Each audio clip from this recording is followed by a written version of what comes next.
All right, folks, joining me now, Walser Wealth Management President Rebecca Walser. Rebecca, I got to start with this government spending, right? Because everyone's talking about the Fed's out of the way. Our government spending at 44% GDP. As long as they're spending like that, I mean, that's going to be pressure on yields and rates no matter what the Fed does, right? I mean, we're spending as if it's a pandemic level, and the interest is going to be sustained at that level. So, yeah, how are we going to stimulate ourselves out of this mess? You can't stimulate out of stimulus. So that's the problem. In the meantime, 3.2%. Again, listen, I'm a rose-colored glasses guy. I was happy the market rocked yesterday, but I'm kind of like, come on now. If you looked at it, you take out the energy, so many things were up and up big still.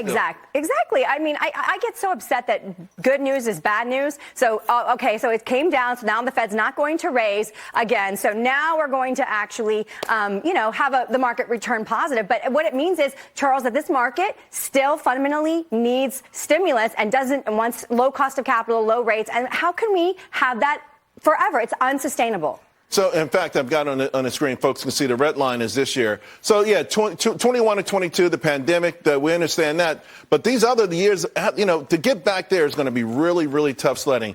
I saw something else. I want to switch gears with you a little bit because I saw a Gallup poll, and this poll was really amazing. It's a share of Americans who say they have a great deal of quite a lot of confidence in higher education.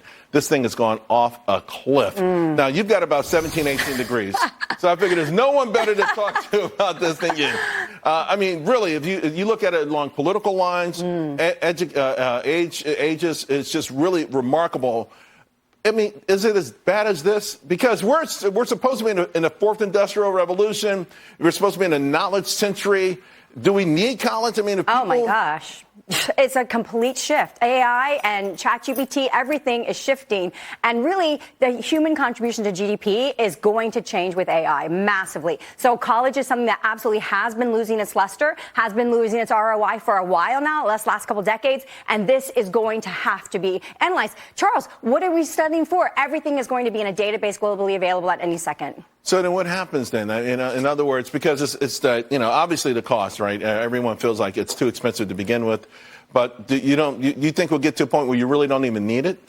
I think that is the future of AI. You're talking about everything. Humans are going to be less and less and less necessary, which is why Elon wants to say, let's have a conversation around this, because we are basically outsourcing ourselves. Ironically, I think it was maybe Isaac Asimov, one of these futurists, about 50 years ago, said that we need robots and AI so that we can unlock our brains, that we use about 5% of our brains, and if we don't have to do things, we can unlock our potential. I can't remember my home phone number because of my cell phone. I mean, are we going to unlock it or we're going to get dumber here? What's going on?